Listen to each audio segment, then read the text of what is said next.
My neighbor threatened to sue over the ugly hedges my late father planted, so I removed them. And everything that followed unfolded unexpectedly. My neighbor demanded I remove my ugly hedges or she'd take me to court. So, I removed them completely. Those hedges were blocking the view of her backyard from the main road. Now, everyone can see her hot tub and her affair. Her husband found out first. My neighbor Diane stood in her driveway at 7:43 p.m. on a Thursday evening, mascara running down her face, bathrobe flapping open in the wind, screaming her husband's name as his silver Audi peeled out doing at least 45 miles per hour. I was watering my front lawn when it happened, just standing there with the hose, watching 15 years of marriage implode in real time. His suitcase was visible in the back seat, the one he'd packed in what must have been record time, maybe 20 minutes from the moment someone at his bowling league mentioned what they'd seen in Diane's backyard to the moment he was gone. She chased the car halfway down the street before giving up. Stood there in the middle of the road, shoulders heaving, the kind of crying that doesn't make any sound because there's not enough air. Then she turned around, saw me, and her face transformed from devastation to pure incandescent rage. She marched across the street barefoot, gravel be damned, until she was standing 6 feet away from me on my own property. Her voice was shaking so badly she could barely get the words out. You did this on purpose. You knew. You knew what would happen, and you did it anyway. I turned off the water, set down the hose, looked at the woman who had spent the last 3 months trying to destroy my life over a row of hedges my father planted the summer before he died. I'm sorry, Diane. You wanted them gone, so I removed them. You have to put them back. I'll pay for everything. Please, please, I'm begging you. I looked at the empty space where those hedges used to be. 15 years of growth ripped out in a single Saturday. 8 feet of dense, beautiful privacy that my father had planted with his own hands, positioned perfectly along the property line, protecting both our yards from the main road. Gone now. Just dirt and wood chips. I can't afford to replant 15-year-old hedges, I said. That would cost thousands of dollars. Money I don't have. Money I was going to have to spend fighting your lawsuit. I'll drop the lawsuit. I'll pay you. I'll do anything. You should have thought about that before you threatened me. I walked inside and closed the door. Those hedges had been there since I was 12 years old. My dad planted them the summer of 2008. 3 weekends of backbreaking work in the August heat. I remember helping him dig the holes, 12 of them spaced exactly 4 feet apart along the property line where our yard met Maple Street, the main road through the neighborhood. He'd researched the species carefully. Leyland cypress, fast-growing and dense, perfect for privacy screening. He'd mixed the soil himself, added fertilizer, positioned each one with a level to make sure the line was perfectly straight. These will be taller than you by the time you graduate high school, he told me, wiping sweat from his forehead. Taller than me by the time you graduate college. Give this whole yard some privacy from the road. He was right. By 2012, they were 6 feet tall. By 2015, they'd hit 8 feet and filled in so thick you couldn't see through them, even in winter. They blocked the noise from the road, the headlights at night, the endless parade of dog walkers and joggers and families pushing strollers. They also blocked the view of our backyard and the neighbor's backyard from anyone passing by on Maple Street. My dad died in March 2009, 7 months after he planted those hedges. Pancreatic cancer diagnosed in November, gone by spring. He never got to see them reach their full height, but I did. I watched them grow every year, trimmed them every spring, kept them healthy and strong. They were one of the last things my father built with his own hands. One of the last pieces of him I had left, and Diane wanted them gone. She moved in last April. Bought the Henderson place after old Mr. Henderson passed away. And his kids sold the house to settle the estate. I remember the moving truck pulling up. The white BMW that followed it. The woman who stepped out wearing designer sunglasses and looking at the neighborhood like she'd accidentally wandered into the wrong zip code. Diane Morrison, 46 years old, recently divorced from her first husband, newly remarried to a man named Greg, who worked in medical device sales and traveled 3 weeks out of every month. She worked in pharmaceutical sales herself, the kind of job that comes with a company car and an expense account and an inflated sense of importance. First week, she introduced herself with a bottle of wine and a complaint. Those hedges, she said, pointing at my property line with a manicured nail. They're blocking all the natural sunlight from reaching my rose garden. I'm trying to establish some new plantings back there, and they're just suffocating everything. I nodded politely. They've been there 15 years. I could trim them back a bit if that would help. I was thinking more like removing them entirely. They're not exactly attractive, are they? So overgrown. It brings down the whole aesthetic of the street. I felt something tighten in my chest. I'll think about it. I didn't think about it. Not seriously. Those hedges weren't going anywhere, Second week, Diane came back. No wine this time. I've been doing some research, she said, standing on my porch with her arms crossed. Those hedges are attracting insects. I've seen wasps, beetles, all kinds of things.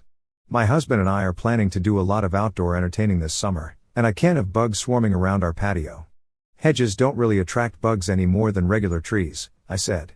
They're actually good for the ecosystem. Birds nest in them. Beneficial insects. I don't care about beneficial insects. I care about my outdoor space being usable. Her voice had an edge now.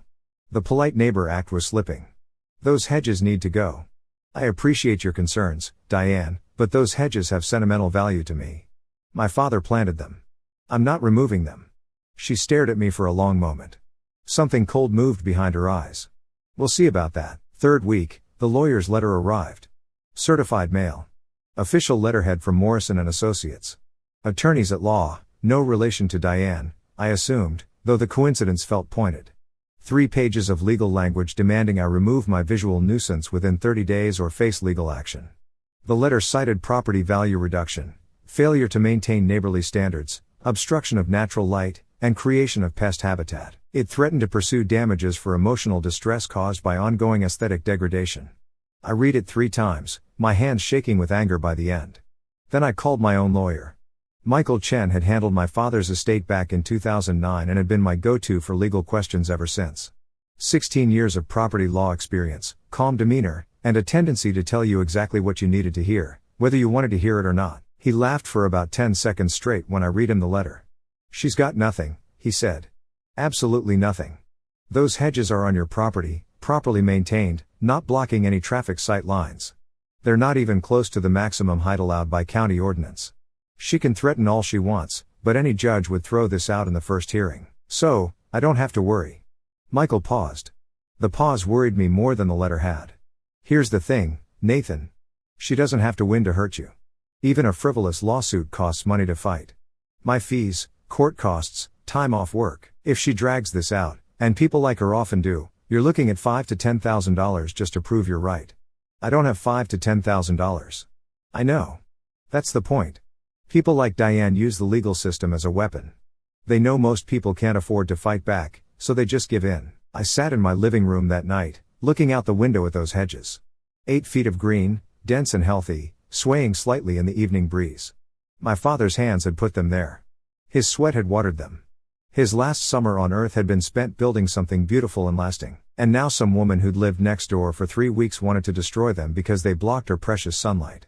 The next few weeks were a nightmare. Diane escalated everything. She filed a formal complaint with the HOA. We didn't have an HOA, but she tried anyway. She called the county code enforcement office claiming my hedges were overgrown and dangerous. The inspector who came out actually complimented me on how well maintained they were. She started a petition among the neighbors claiming the hedges were bringing down property values. 2 people signed it. Diane and someone named M. Morrison, who I suspected was her husband. She left notes on my car, passive-aggressive messages about being a good neighbor and community standards and thinking about others for once. And she kept threatening the lawsuit. Every few days, another letter from her lawyer, each one slightly more aggressive than the last. Each one reminding me of the considerable legal costs I would face if I didn't comply. I tried talking to her directly one more time, knocked on her door on a Saturday morning, hoping to reach some kind of compromise. I understand you want more light for your garden, I said when she answered. What if I topped the hedges, brought them down to 6 feet instead of 8? Would that help? She smiled. It wasn't a nice smile. I don't want them shorter, Nathan. I want them gone, completely gone. And if you don't remove them voluntarily, I'll make sure you spend every penny you have fighting me in court. Those hedges are all I have left of my father. Then I guess you need to decide what matters more, sentimentality or your financial future. She closed the door in my face. I consulted with 2 more attorneys that week. Patricia Reyes, a property law specialist with 22 years of experience, confirmed what Michael had told me. Diane's case has no legal merit whatsoever, but she's clearly willing to weaponize the system. Patricia said, some people don't care about winning. They just want to hurt you, make you spend money, lose sleep, suffer. It's harassment dressed up in legal language. I asked her what my options were. You can fight, file counter motions, rack up her costs, too. Make it clear you won't be bullied, but that takes money and time you may not have. Or you can give her what she wants. Remove the hedges. End the conflict. Those hedges are, I know your father planted them. They're irreplaceable. Patricia's voice was gentle. But sometimes the choice isn't between good and bad. It's between bad and worse. I spent a week thinking about it. Looked at those hedges every morning with my coffee, thought about my dad. Thought about the money I didn't have. Thought about Diane standing on her porch with her arms crossed, glaring at my property line like it had personally offended her. I thought about what she'd said. I don't want them shorter. I want them gone. And then somewhere around day 6, I started thinking about something else. Why was she so obsessed with those hedges specifically, not the trees on the other side of her property, not the fence that ran along the back, just these particular hedges, the ones that ran along Maple Street?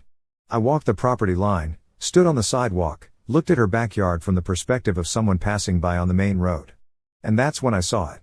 The hot tub, a brand new installation, probably $8,000 minimum, tucked into the corner of her backyard, closest to my hedges. From her perspective, it was private. The hedges blocked the view from Maple Street completely. But if the hedges were gone, I started paying attention after that. Noticed the cars that pulled into her driveway on evenings when Greg's Audi was missing.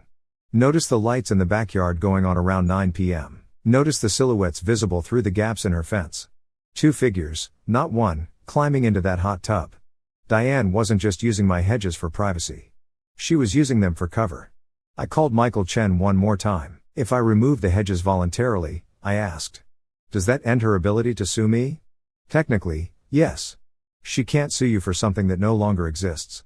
She might try to claim damages for the time they were there, but that would be laughed out of court. And I'd have no legal obligation to replace them, none whatsoever. They're your property. You can remove them, keep them, do whatever you want. What if removing them causes problems for her? Michael was quiet for a moment. What kind of problems? Let's say her backyard is currently private because of my hedges. If I remove them, her backyard becomes visible from the street. If she's doing something in that backyard she doesn't want people to see, then that's her problem, not yours. You have no legal duty to provide privacy screening for your neighbor's property. If she wanted privacy, she should have planted her own hedges. I thanked him and hung up. Then I called a landscaping company. Tom's Tree and Landscape Service came out on Saturday. Tom Martinez himself, 31 years in the business, according to his truck, surveyed the hedge line with something like reverence. These are beautiful specimens, he said.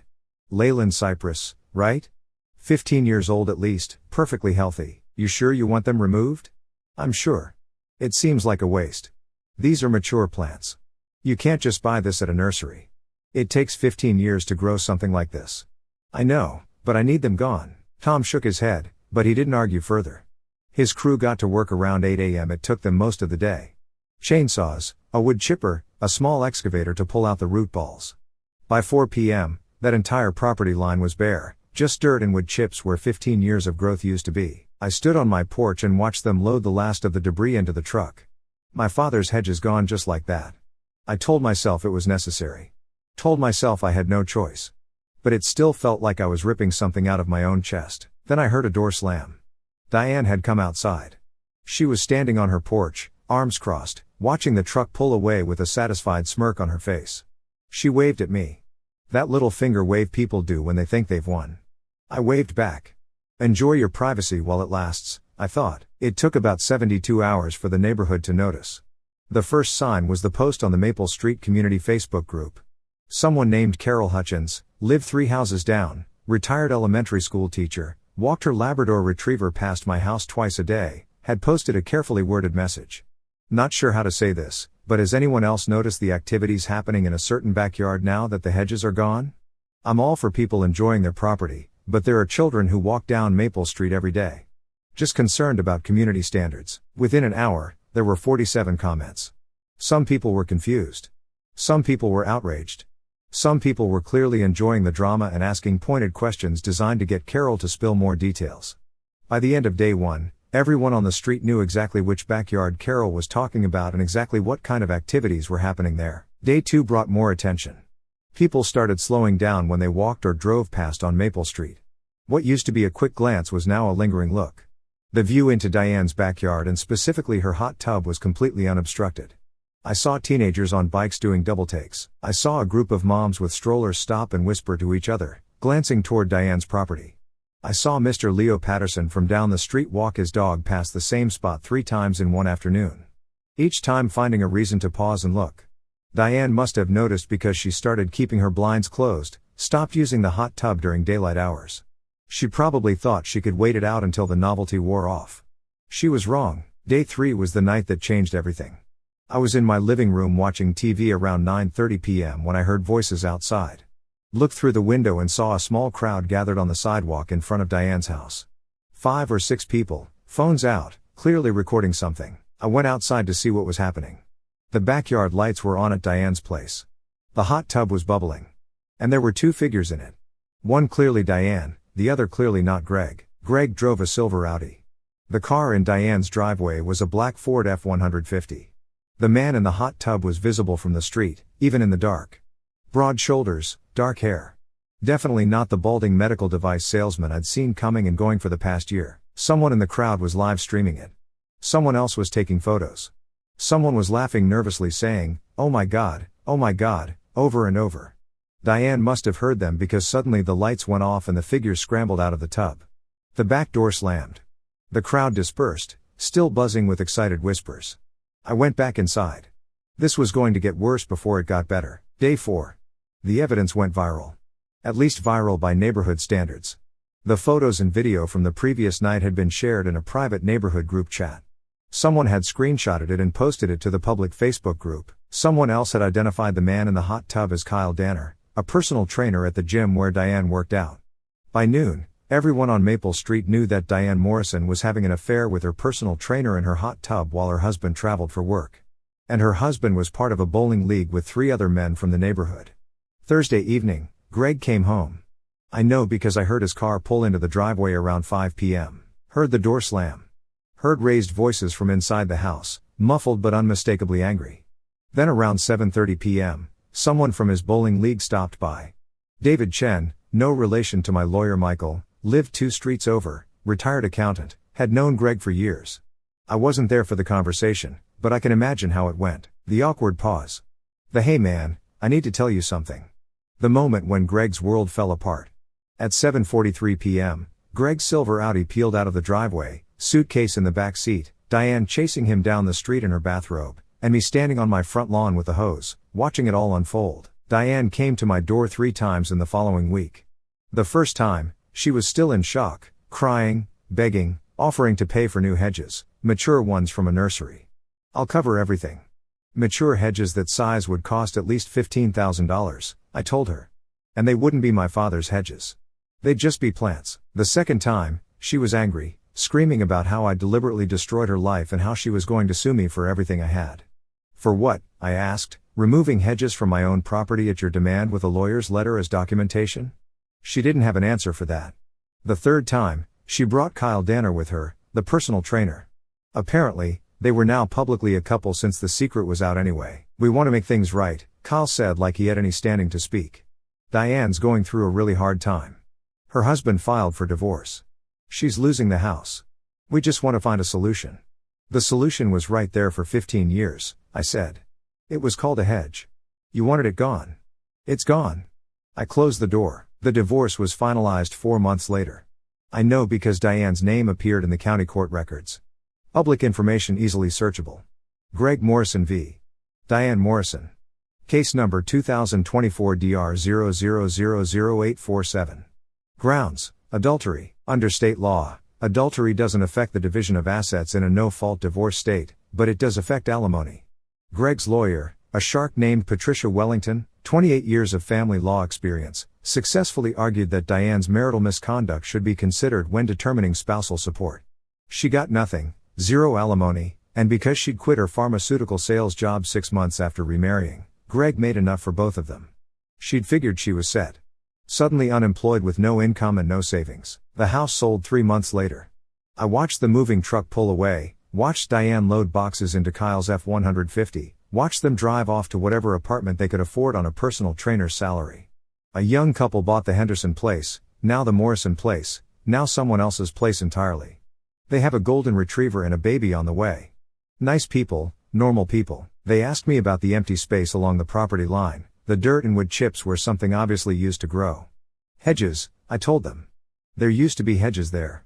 You might want to plant some new ones for privacy. They nodded. Said they'd think about it. I hope they do. I planted a tree in my backyard last spring. Japanese maple, small but beautiful, positioned where I can see it from my kitchen window every morning. I think my dad would have liked it. He was always one for growing things, for building things that would outlast him. The tree will never replace the hedges. Nothing could, but it's something new, something that's mine. I still think about Diane sometimes. Wonder if she's happy with Kyle. Wonder if she ever thinks about what she lost and why she lost it. Probably not. People like Diane don't do self-reflection. They do blame. She probably tells everyone who will listen that I destroyed her marriage, that I deliberately humiliated her, that I'm a monster who ruined her life out of spite. But here's the thing. I didn't destroy anything. I just removed a barrier. What was behind that barrier was her doing, not mine, her choices, her actions, her consequences. I just gave her exactly what she asked for. She wanted the hedges gone. They're gone. My father used to say that fences make good neighbors, that clear boundaries and mutual respect are the foundations of any community. He was right, but he left out one thing. Fences and hedges can also hide what's really happening on the other side. They can create the illusion of respectability while something rotten grows in the dark. Sometimes the kindest thing you can do is tear down the wall and let the sunlight in. Even if what it illuminates isn't pretty. Diane demanded I remove my ugly hedges or face legal action. So I removed them completely. Every last branch, every last root gone in a single Saturday afternoon. Those hedges were blocking the view of her backyard from Maple Street. Now everyone could see her hot tub and her affair. Her husband found out first. The neighborhood found out second. The divorce court found out third. I lost something I can never get back. 15 years of my father's legacy, ripped out and chipped into mulch, but Diane lost more. She lost her marriage, her house, her reputation, her comfortable life as a kept woman with a traveling husband who didn't ask questions. All because she couldn't leave well enough alone. Couldn't accept that some things, some boundaries, some barriers, some hedges exist for good reasons. I didn't plan any of this. Didn't know about the affair when I hired the landscaping crew. I just wanted the harassment to stop. Wanted to give her what she demanded so she'd leave me alone. But karma has a way of finding people, of exposing what they tried so hard to hide, of giving them exactly what they asked for in ways they never expected. Diane asked me to tear down my hedges. I did. Everything that happened after that was her own doing. Some stories don't have heroes, just people making choices and living with the consequences. I chose to protect my father's hedges for as long as I could. When I couldn't anymore, I chose to walk away rather than fight a battle I couldn't afford to win. Diane chose to threaten and harass and bully. She chose to have an affair. She chose to conduct that affair in plain sight, relying on my property for cover. When that cover disappeared, so did her secrets. That's not revenge. That's not karma. That's just reality. Sometimes the walls that protect us also trap us. And sometimes when those walls come down, we discover we were never as safe as we thought. Diane learned that the hard way. I learned something, too. You can't control what other people do. You can only control your own choices, your own boundaries, your own property. Speaking of which, I'm thinking about planting new hedges this spring. Different ones. A memorial garden, maybe with my father's favorite plants. Something that grows toward the light instead of blocking it. Something that's mine. She wanted those hedges gone. She got what she wanted. Funny how that works out sometimes.